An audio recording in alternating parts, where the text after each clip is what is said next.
Welcome to my channel এনগাইড বিশ্ব। নমস্কার। 2022 শিক্ষাবর্ষে বাংলার শিক্ষা পোর্টালের নতুন আপডেট ইনসেন্টিভ ডিস্ট্রিবিউশন। সেই ইনসেন্টিভ ডিস্ট্রিবিউশন এন্ট্রি করতে গিয়ে যদি কেউ ভুল করে থাকেন বা একই ক্লাসে বই এন্ট্রি করতে যদি দুবার এন্ট্রি করে ফেলেন, সেই ভুল কী করে ঠিক করবেন তারই পদ্ধতি নিয়ে আজকের ভিডিওটির আলোচ্য বিষয়।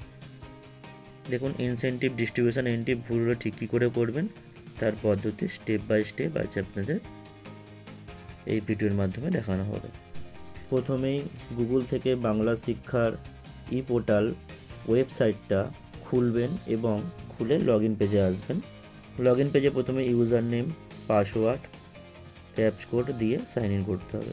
আপনারা আগে লগ ইন করেছেন, তবুও আমি লগ ইন করে একবার দেখিয়ে দিচ্ছি কীভাবে লগ ইন করতে হয়।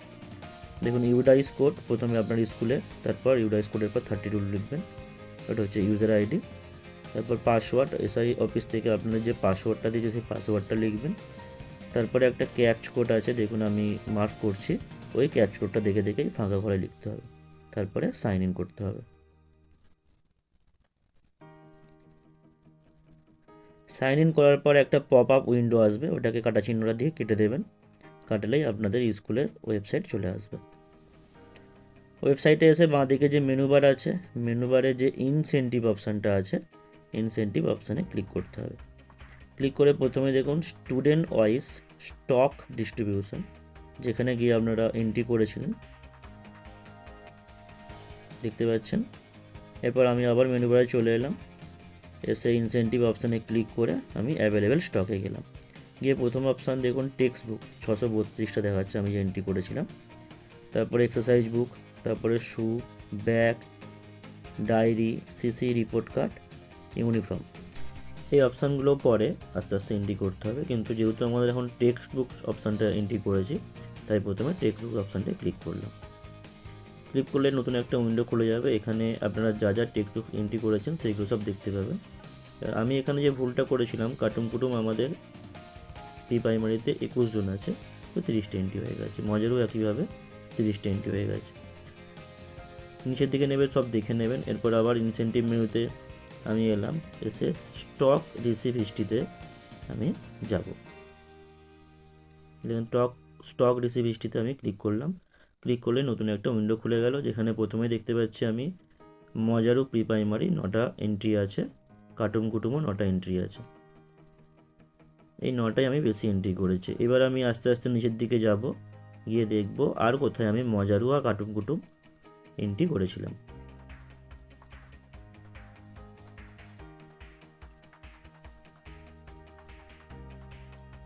দেখুন নিচের দিকে আমি পেয়ে গেছি মজারু আর 21টা এন্ট্রি করেছিলাম, আর কাটুম কুটুমও আমি 21টা এন্ট্রি করেছিলাম।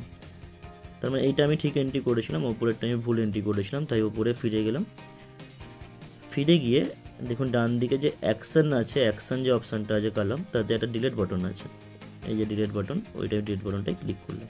ক্লিক করে পর একটা মেসেজ এলো, সেই মেসেজে ওকে বাটন ক্লিক করতে হবে। ক্লিক করার পর ডিলিট হয়ে গেলে দেখুন একটা মেসেজ আসছে স্টক ডিলিটেড সাকসেসফুল। নিচে এলাম, দেখুন মজারু আর নেই, মজারু ডিলিট হয়ে গেছে। একইভাবে কাটুম কুটুম যে বইটা আছে 9টা এন্ট্রি হয়েছিল, সেটাকেও আমি ডিলিট করব। ডিলিট বাটনে ক্লিক করে এরপর একটা মেসেজ দেবে, তাতে ওকে ক্লিক করলাম। করলে একটা মেসেজ আসবে যে স্টক ডিলিট সাকসেসফুলি, তাহলে আমার ডিলিট সাকসেসফুল হয়ে গেল। এরপর আবার মেনু বারের ইনসেন্টিভ অপশানে আসতে হবে, এসে আমি অ্যাভেলেবেল স্টকে দেখলাম। দেখুন 614টা বই দেখাচ্ছে, আমার আগে 632টা ছিল, 18টা বই বেশি হয়ে গেছিলো।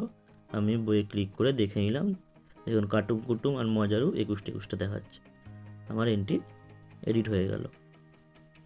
প্রত্যেকটা ক্লাস আপনারা দেখে নেবেন এভাবে। ভালো করে মিলিয়ে দেখে নেবেন। সবথেকে ভালো হয় যখন আপনারা এন্ট্রি করবেন তখন পুরো লিস্ট করে এন্ট্রি করতে বলবেন, যাতে ভুল না হয়। দেখুন কাটুম কুটুম আর মজারু যে বইটা আমার 30টা করেছিল, এখন ওটা 21টায় চলে এসছে। 9টা করে যে বেশি হয়েছিল আমি ওটাকে ডিলিট করে দিয়েছি। আশা করছি আপনারা সবাই বুঝতে পেরেছেন কীভাবে এন্ট্রি ভুল হলে এডিট কী করে করতে হয়। ভিডিওটি ভালো লেগে থাকলে অবশ্যই লাইক করুন এবং প্রচুর পরিমাণে শেয়ার করুন। বাংলা শিক্ষার ই পোর্টাল বিষয়ে আরও ভিডিও পেতে আমার চ্যানেলটায় গিয়ে চ্যানেলে সাবস্ক্রাইব করবেন এবং পাশে থাকা বেল আইকনটি অবশ্যই ক্লিক করবেন যাতে নতুন নতুন ভিডিও আপনারা দেখতে পান।